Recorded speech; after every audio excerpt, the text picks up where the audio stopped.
Today, very first episode, what we have, Politickin with Nushine. Maybe we're shining the light. We're doing something. It's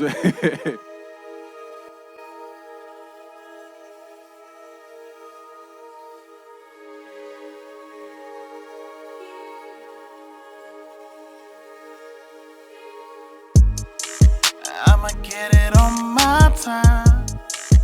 Politickin on my time. I'ma get it on my time. I'm politicking on my time, baby. we're going to have a lot of fun today. My name's Kurt Foston.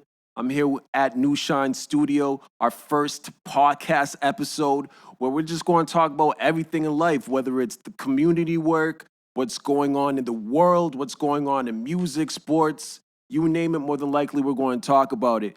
But the whole thing is this though. We have a real claim. We have a motto. We have a goal. The goal is this, is that we're living in a very, very stressful state right now. Mental health is an issue. Emotional wellness is an issue. Wellness in general is an issue specifically for Black and brown people. So our goal is how we can minimize stress so you can achieve success. How we can help lower your stress levels emotionally so you can identify exactly where you need to get to because you're going to get these goals, this success, everything that you need in life. So that's about it. And it was funny because all this came together in a matter of days.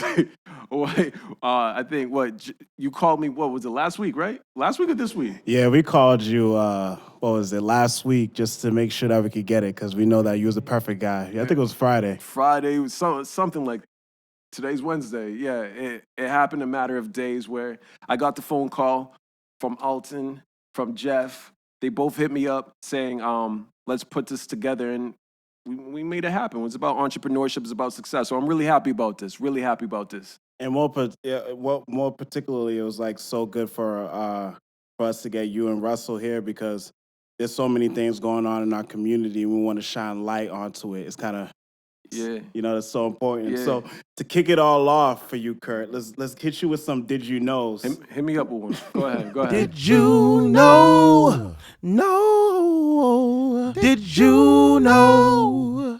So let's hit you with a lighthearted one. All right, guys, lighthearted one. So the first thing, the NBA starts next month, July 31st. Did you know that? I'm a huge Celtics fan, but I haven't been paying attention lately. But go ahead. I'm not a Celtics fan. I'm a LeBron fan, but hey. Where are you from? I'm from Boston. I know you are. And you're not a what? Come on. That doesn't make sense. I'm sorry, but let's hit it down with you. So they start July 31st at Walt Disney World facilities in Orlando. Yeah. And a lot of players are opting out. So we have Kyrie Irving, Avery Bradley, Dwight Howard, some of the biggest prolific figures. What's your thoughts on that?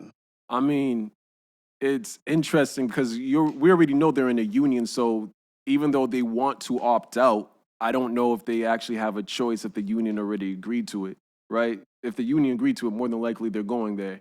But also, I did hear individuals say this could be a great distraction in ways, entertainment value from what's going on in the world. But I also heard other players saying they don't want to distract from the importance that's going on in the world. So it's a catch-22. I see it both ways. For sure. What you think? Honestly, my thoughts are I see how it takes away, if we think about the beginning of sports. Yeah. We're thinking about gladiators throughout Rome, right? Yeah. The whole beginning of sports is for the distraction. Yeah. So people go crazy when they have their sports. That's right. So let's move on. The next thing is they are starting to wear rings on people's fingers. No, who is wearing the rings? That's a real question. So basically, Aura Health confirmed that they're providing a smart ring called the Aura Smart Ring. I hope I'm saying this right. Yeah. And basically, this ring is able to look at the user's temperature and respiratory rate, estimating their resting heart rate, and to see the variability of it, to see if they have symptoms of COVID. Yeah, but who are they giving the rings to? All the NBA players. What about the essential workers? So they are moving through that. So basically their claim is let's use this opportunity to test it on the NBA players and then provide it to essential workers. It's called capitalism. They're all about money. That's all this is about, man. Makes no sense. Makes no sense. Yeah, you're right about that. You're right about that. So the last one Go ahead. that I got for you. So if anybody's from Boston, a lot of fireworks has been going off. And personally, I had no idea why this was happening. But then I realized it's because of the protesting and rioting that's been going on, the unjust killing of black men. Yep. So this is happening every night. And women, my apologies. The systematic oppression. So this is happening every single night, all night, in light of these events. Yep. Thoughts? My thoughts are they need to buy better fireworks, first and foremost. They sound like little tutus, like paps, and they don't even got the flares to it. That's the issue. That is exactly the issue. So the other night, I'm with my son, sleeping. I promise you, I woke up thinking someone broke into my house, and my son was scared, crying, and I jumped up. We all, I was running around figuring out what's going on because you waking up at 2 o'clock in the morning, the little paps, at least get the flares to it. At least let it sparkle in the air. They don't even got the right fireworks. I think they should start a GoFundMe account to get better fireworks. But we're here with a special guest, our very first guest. Obviously, Jeff ruined that a little earlier, but we're excited to have Russell E. Holmes as our first guest. Can we clap it up? A state representative of the 6th Suffolk District, which is for Roxbury, Dorchester, Mattapan, and Jamaica Plain. You've been in this business for 10 whole years, elected in November of 2010. Thank you for coming on. Thank you for having me. How you feeling today? I'm feeling you're wrong on the fireworks. I'm wrong on the... We're already getting into it. Yes. Okay. I'm wrong. You think the fireworks sounds expensive or cheap? Oh, I know you say you live down the street, but I live here in Mattapan too. And the fireworks I'm hearing sound like bombs going off. They're awful. Yeah, they're absolutely awful. And I can tell you, you clearly don't live near American Legion Highway. Because I live off Truman. Because if you live near American Legion Highway, rest assured you would have the boom boxes with the guys pulling up with their vans, loading up the music, and then you would have also just fireworks going off left and right. So between American Legion and Talbot, the fireworks in my neighborhood are just out of control. And I'm with you. They go off all times of day and night, all the way until 5 o'clock in the morning. So since you brought it up, since we're already going into it, so what do you do in those scenarios? You have individuals that want to professionally or properly demonstrate, right? They want to protest in ways. No, I don't believe that's it as well. Go ahead. I think we have given them some money. Yep. And we've given them some time. So they're not going to work the next day. And when they have plenty of stimulus money or this PUA money, they get an extra $600 plus what they were getting for unemployment. And I think they are using their money incorrectly. You think that they're using the money incorrectly? Yes, indeed. But you don't think this is almost symbolic in ways, or the disruption? Think of it like this, right? And mind you, I haven't done the fireworks, but they feel as though, some of them may feel as though, let's disrupt the neighborhood, disrupt the peace, because we feel the neighborhood I live in. Absolutely. So let me tell you the best thing, not the best, because there's nothing I should say about looting anyway. But let me just say the wise thing was that finally black people decided that instead of burning down our own neighborhoods, we have a little walk over to Beverly Hills. So you think about what happens when you take those same folks and they show up to Rodeo Drive. Yeah. So if you're going to loot something, if you want to really have an impact, why are you burning down my neighborhood? Absolutely. Why are you disrupting my neighborhood? If you're going to have a problem and you want to really protest, go to someone else's neighborhood and protest. And so I think about what's happened all up and down Blue Hill Ave during the 60s. We still are trying to recover. You burned down my buildings. You burned down my shops. Shops never came back. And we still have not recovered. And it's 50 years later. So let's be wise. Let's be smart about what we're doing. And I understand the anger. But you can definitely use that anger in a more productive way than disrupting the seniors in our neighborhoods, disrupting the few of us who are still going to work, and disrupting the families that truly are being disrupted all night long. So we're going to get into your background. Okay. Going to get into your background, growing up in Mississippi and Mattapan, and how did it bring you to where you are right now, which we can all appreciate.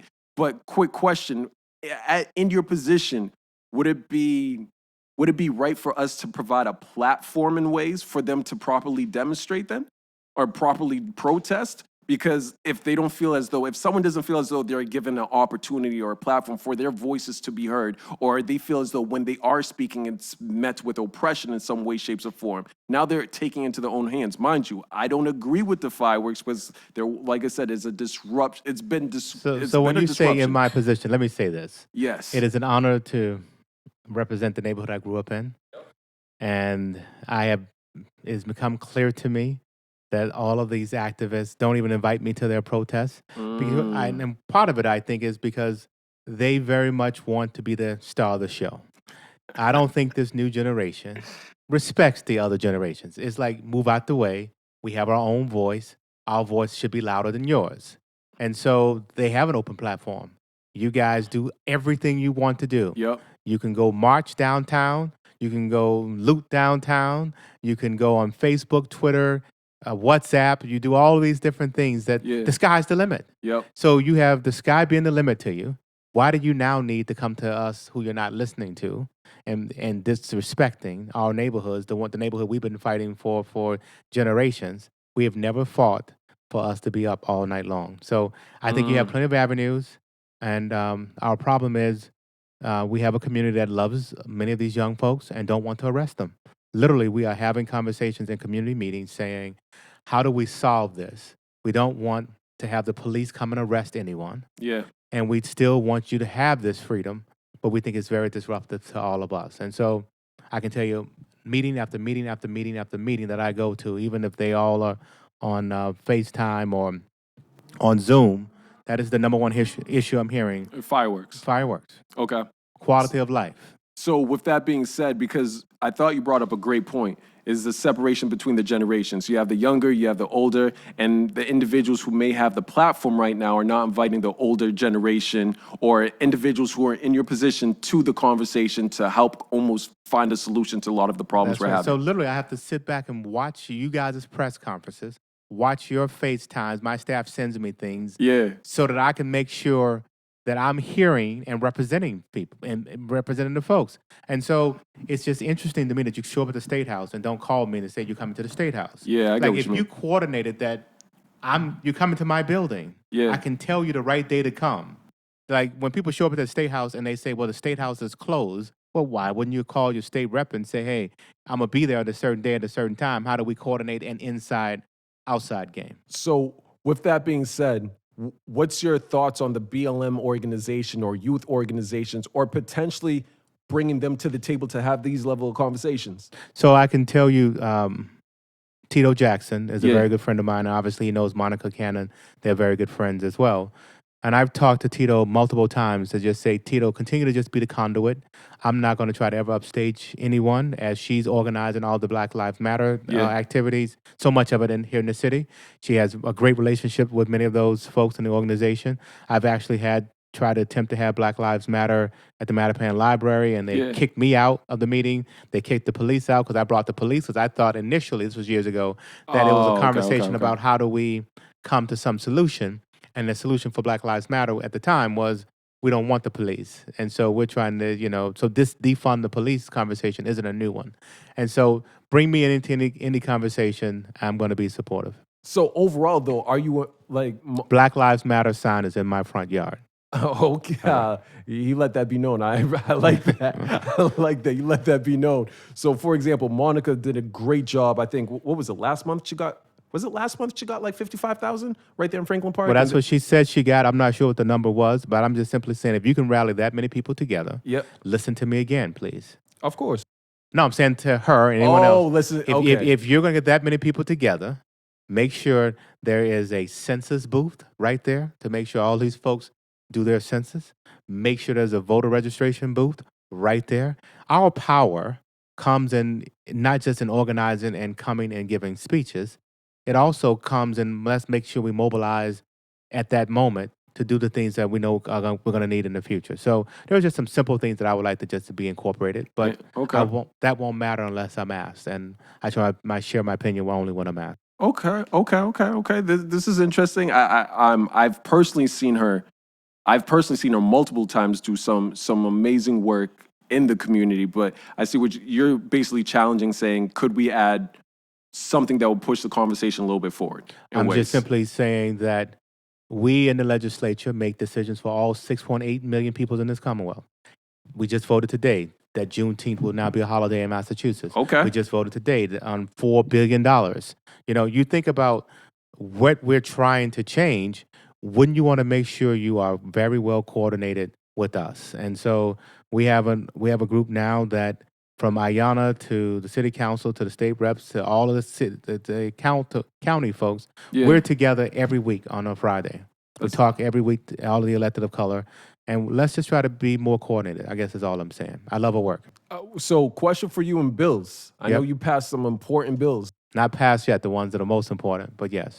So can you talk about a little bit about your history with what are some of the important bills you're working on right now? Yep. And what are some of the bills that you're looking at to almost work through the systematic racism that a lot of people are dealing with? Sure. So as mentioned, we have been trying to be coordinated, or we've been coordinated as a group, the elected of color across the state. So obviously we only have one person of color elected at the federal level, and that's Ayanna. Mm-hmm. And then we have a number of us, 14 of us elected at the state level in this House and the Senate. And then we have a much larger group at the city level. And so we came up with a 10-point plan. And some of the bills that we thought were most important at the state level was something called Police Officer Standard and Training. It is a bill that says if you are a police officer, then you should be able to go get your certification. And we should be able to also yank your license if you do something inappropriate. So to this topic that we're talking about, if you do something that is inappropriate, beat up on your wife, let's say, then you can no longer keep your license. Today, there's no way for us to go on our phones and search your background. We very often people say, well, what's your badge number? No, forget that. I want to be able to know your badge number, be able to search you up and say, what trainings do you have? Are you certified? Because police officers, even though they all look the same, they are not the same. Yeah. There is a Boston police officer has hundreds, 800 or 900 hours worth of training to get to be a Boston police officer. Some of these small town part-time police officers may have 200 hours of training, 400 hours of training.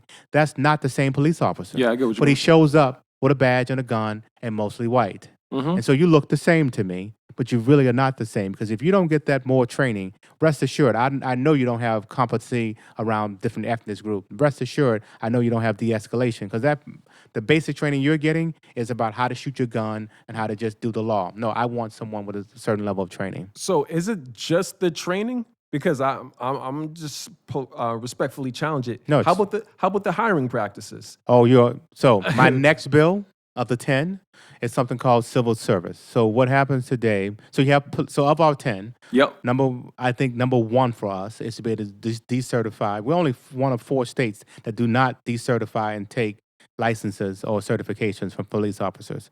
The next one I think of equal priority for me, and I've been working on it for a long time, is called civil service. Okay. And what happens here, we have a civil service community, our police, our fires, EMTs, and the like take an exam. And from that exam, you're then able to be hired.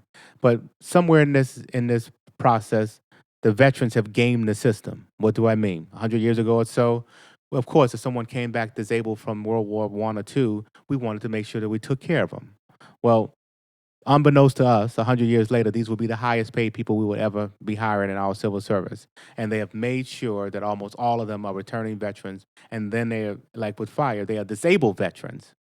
And how is it that you go get the hardest job you can possibly have and be a fireman and be disabled? That doesn't make sense. It doesn't. And so as you may have seen just recently, you had folks making hundreds of thousands of dollars as officers, $250,000. Yep. We have hundreds of people making more than the mayor of this city Yeah. that are police and fire. I think it was like 9 or 10 or something. That's like right. that. And all of them, most of them, are white. Unacceptable. So we need to have a reform about how we as people of color can be able to be a police officer and fireman in our own neighborhoods. So do you agree with the idea of defunding the police? No, You don't? do not. So just before, hold on, I had to pull up the statistics, right? I had to pull up the statistics. I think we talk. So right now, according to the budget, I Sure. believe. Sure. Correct me if I'm wrong. According to the budget, Boston's budget breakdown, Yep. which is a $3.65 billion budget, Sure. right? from some of the numbers, it shows the police. This is Julia's numbers you're giving me, right? Yes, correct. Okay, sure. Yep. It's showing that the police are on the police budget is over $400 million, Sure. over $414 million, and certain things like arts and cultures has a $2 million budget, or the neighborhood services have a $3.8 million budget. Youth engagement and employment, it's $7.8 million budget. So you don't believe the idea. I know there's certain statistics and reports that show this generation is the most over-policed in general. We're just quote unquote over-policed. So you don't necessarily agree that we should defund the police in any way, shape, or form. So you asked the question, do I believe in defunding the police? Yes. What I believe is that a person who has a mental health problem should not have a police show up at their door. And so I can tell you I'm a landlord, and I've made a phone call very often when I've had problems in my household that I knew I did not need a person to show up with a gun and a badge. I needed a different resource. Social worker, for example. A social worker, what we call the best team, things of that nature. So do I believe in taking money that the police is now using and giving that to social workers and other folks who are more appropriate to deal with the issues and not have our police go after every single issue? Yes, I do believe in that. But I can tell you right now, I've lived in Mattapan my whole life. Yeah. I want a very good police officer in my district. I want my folks to still be able to call the police and say, come here and deal with this domestic violence issue. Absolutely. Deal with these shootings. Yep. I mean, there are functions that are still police functions that I still need a good police officer to come and solve. I do not want my folks, even with this fireworks issue, I do not want one of my neighbors going to another neighbor having a discussion about their fireworks, because that turns into something that can become very confrontational. So there are police duties. So I don't want to take everything from the police. I just think that there are some funds that should be definitely taken from the police and given to folks that are more appropriate for different services. So it's almost reallocation. That's what I believe in. You believe that we should almost reallocate? Not almost. I think we should reallocate some funds that are now going to the police into some different services. Okay. That is different than defunding funding the police. Okay. So you believe in reallocating the funds that the police officers currently have? Yeah, right now. of course. So what's your opinion on William Gross? I think the commissioner made a mistake with his shot or his video or his picture with the photo op. The photo op. I was in the discussion of black men on Saturday. He gave his perspective. I think the other black men in the room gave theirs. And even after that discussion, I still believe he got played. Yeah, I think that he's not a politician. Correct. And he was dealing with one of the best politicians in the country. And so I, as a politician, would know to never be in the same room with this gentleman. Yep. Well, with this man. Yep. And if I was, it would be staged very much. You can take a picture as I'm sitting here man to man having a conversation with you. You can have this picture. Yeah. As we are talking about, you are the leading law enforcement person in this country, and we're here to deal with business. You're not going to get a photo op with me. And so I know the commissioner said that he unfortunately had told him he can't share that picture, but that picture was given out before I think Marty was even off the stage. He got played. He got played. Yes. Yeah. Yeah. But he's not a politician, and so I would not expect him to be a politician. Oh, okay. All right. So in general, though, do you feel like he's doing a good job? I do. I mean, I think lots of folks ask the question about what's the right metric. The right metric is, are my streets safer? For me, that is what's most important to me. We're a long way from being a city that would have 150 murders. We're way down under 50, as long as we can continue to drive that down and have a good relationship between our police and our community. So we picket and protest on many things, but those are typically not things here in Boston. We're protesting around activities that have happened around the rest of the country.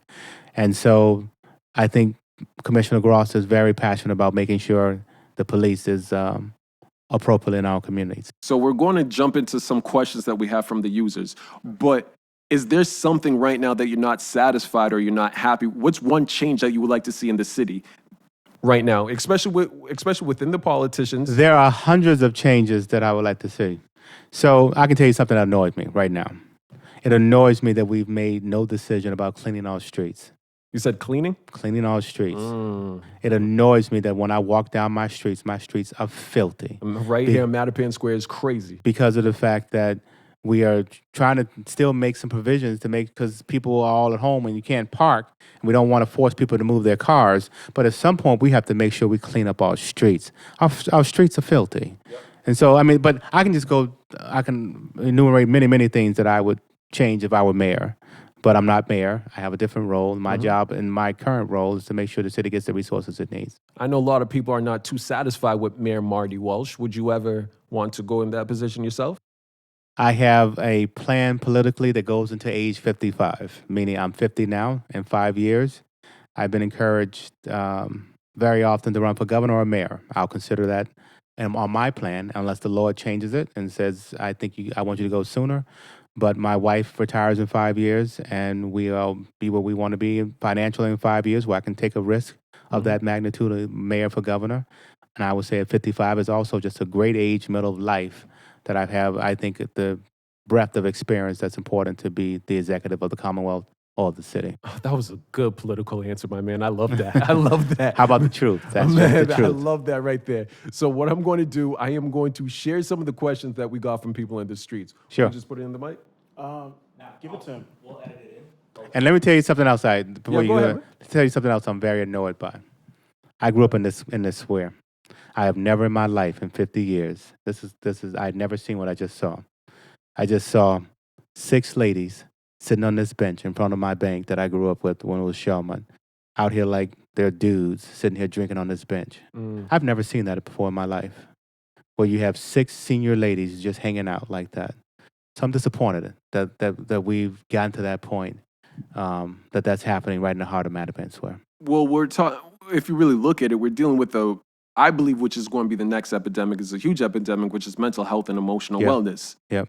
Specifically for Black and brown people. Sure. We're dealing with a lot of different issues, traumas, triggers, everything to that capacity. And we're dealing with it with alcohol and drugs. That's our coping mechanisms right now: alcohol, drugs, and violence. Right? That's our coping mechanism. So obviously, the whole program that we're trying to do is stress less, so we can help people achieve success. But I always want to challenge and figure out what are different ways that we can help people to mitigate or decrease that stress, whether it's through policies, bringing people together, whether it's police and communities, bringing more organizations together. One issue I believe we have in Boston, we have too many damn nonprofits. Yeah. They're splitting the funds. They're all working separately. That's just more of a personal note. I'll get into that another day in time. But I do like what you're saying is that it's disheartening to see that's going on in our community. And But I can tell you the phone calls I get, surprising. I know you have some questions, but the phone calls I get, some of them right now, when we talk about mental health,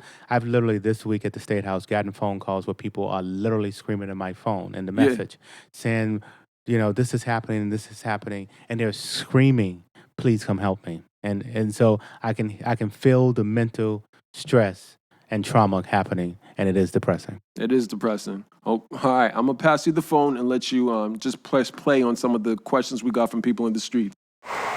So as a Lexington student, I would like to ask, how can we make, schools better so that people can get a better education? So the first question is, how can I make schools better so that folks can get a better education? At the state level, we are very serious about this. We are essentially asking for another $1.5 billion over the next 7 years to go primarily to the bottom, what we call the bottom 10, the 10% of the schools in this Commonwealth that are doing the worst. And so that is obviously, you would know, the Bostons, the Springfields, the Holyoke, the Lawrence, the Lowells. And we're looking for something called the Student Opportunity Act to be fully funded, is what we called it.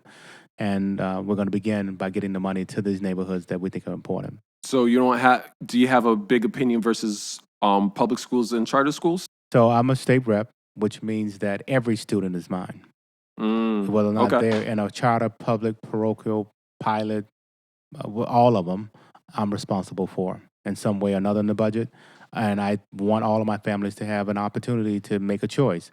There are families today in my neighborhood who are choosing, I like MECO for one student, I like charter for another student, and I like public for another. There are reasons for that.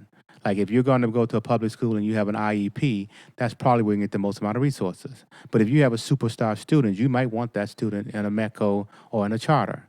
And so you might have that happening in your own family. And so I don't pull any of these families apart because some of them are literally making that decision for each one of their children. But don't we think, though, there's an issue? Think about it, right? Statistics show how METCO kids are graduating college at a higher rate. No, they're not. I think I could pull out the research. So I can tell you when I came in, I demanded that METCO give me the numbers. They were not giving us the numbers before. So yes, they are graduating at a higher rate, but not the rate that I think is worth pulling my kids out of their neighborhoods every single day. Here's what I mean. If I had that parent that is going out to Weston, going out to Wellesley and all these other places, spending all of that time dedicated to their kids in my own BPS system, my BPS system would be better because so much of the effort is the parent. So you're creaming. You're taking my best students. You're taking my best parents. When I say best, meaning most involved, not everyone is equal. You're taking the students that are most involved and you're taking them out to another system. Pull that student back into my own school system that will then encourage the other students in my school system to do better. And so Millie's doing a great job of making that system much more fair because it used to be created not by randomness. If everyone goes to METCO, you can make a phone call and get hooked up and get your next parent to be able to go to METCO. That was also the creaming of you would then take the more affluent black kids instead of the poor black kids. Okay, but you don't think there's an issue that education's based off a waiting list? No, I'm saying to you, what we have to do is make a great school in every neighborhood. And I can tell you, I know we'll probably run out of time, but when we went through this process for the public school, we used my address, 80 Goodale Road, put it into their system and said, this is what I have for opportunities in my school district.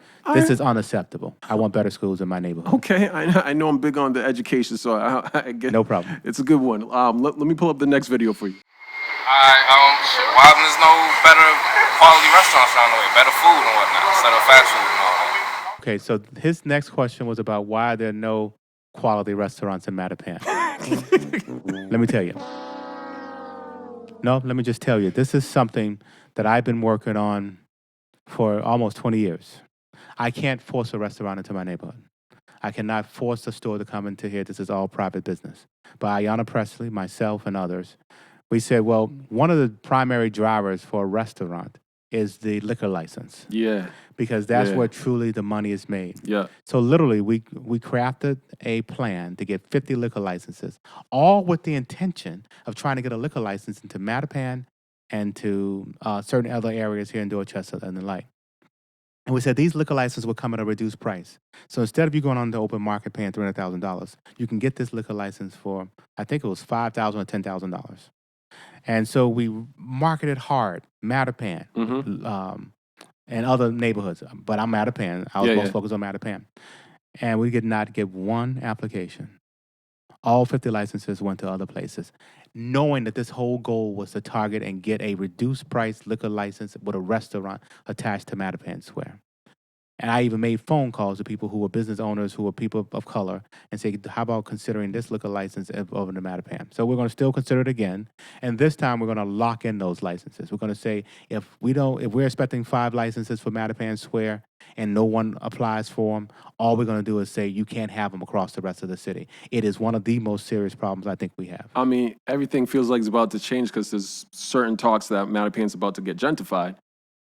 Well, I can tell you, if you watch my press conference yesterday with the governor, this was the thing that I spent the most amount of time on. The fact that somehow, when I bring a brand new train station, when I bring a brand new development all over the Mattapan, people say, well, you're doing this for white people. I'm a district that is 92% of color, 7 out of 10 people in my district are black. I grew up in this district. Why would I be fighting for other people? So don't sell your house. Because you don't have to be gentrified. Stay home. Stay here. Nobody's forcing you to leave. Okay. And my rule is I'm not very picky. I just want the best. Just want the best. Just want the best. That's all I want. And that's what we deserve in my neighborhood. I love it. I love it. Let's go to the next video. Let me give you the next video. I like your passion. So my question for you is, what is one way that you think could be would be a way for the police force to not use extensive forces or rules on the public community, so altogether our community can be both healthy and safe? So his question was, how can we have it so that the police force does not use weapons and things of that nature against our communities? I can tell you right now, one of the top 10 items that I talked about before was one of those points was something called use of force. We believe that we should not have militarized vehicles and weapons here in this city. We believe that you should not have tactics such as chokeholds and things of that nature used by our police. And we plan on passing that law before July 31st. Not only do we plan on passing the police officer standard and training law that I told you about decertification, we plan on having in that law use of force, which is what this gentleman was talking about. And we plan on also having in that bill by July 31st, we plan on having some reforms or conversations around what to do about civil service and hiring. Those are three things that I can tell you we absolutely want to have. And the fourth one is a commission that I've been trying to get for around structural racism, because people don't end up in prison and just happen to be there. It is all the structural, racist, white supremacist things that happen all along the way that end up having them in prisons, and we want to look at that. That bill was primarily written, almost all written, by a group called the AACC, with Fuquan and his team, and the MCI Norfolk. I go there monthly, and they have a legislative agenda that they work on with me. And I literally basically let them write that bill, made no edits, gave it to House Counsel, and submitted the bill. Impressive. Thank you. Man, this was a great first conversation. First, I want to say thank you for being our first guest on our very first episode. Well, thank you. And being able to have the knowledge and go back and forth and honestly enlighten me on things I wasn't aware of. Sure. I definitely appreciate that. I honestly think we like to wrap it up with the idea of what we call food for thought, right? Okay. And my belief, just even having this conversation, is that more conversations like this needs to be had. Sure. One thing to talk to people that are just like you, that are from your same skill set, same profession, and you have that same level of energy. But I do believe growth comes when we talk to people who are outside of our circle. Of course. So being able to have this I'm not a politician, right? Yep. I've been in the streets doing some of the protests. I've been in the community homes doing A, B, C, and D. But being able to sit down with you and have this level of conversation reinforces the idea of who am I talking to? Who are we talking to? How can we sit down at the table and literally have these type of thoughts so we can both get to the next level? Because I guarantee you, we both have similar goals that we want for our communities. Agreed. I appreciate that. No, thank you for listening to me and having me a part of the conversation. I appreciate that. So I think that's going to be a wrap today with our very first episode, Politickin with Nushine. We're here with Russell E. Holmes, myself, Kurt Foston, and be prepared for the next one. If you are hoping to connect with us, then check us out online at www.newshinestudios.com. Also subscribe at Nushine Studios or follow us at Nushine Studios. I'ma get it on my time, politicking on my time. I'ma get it on my time, I'm politicking on my time, babe.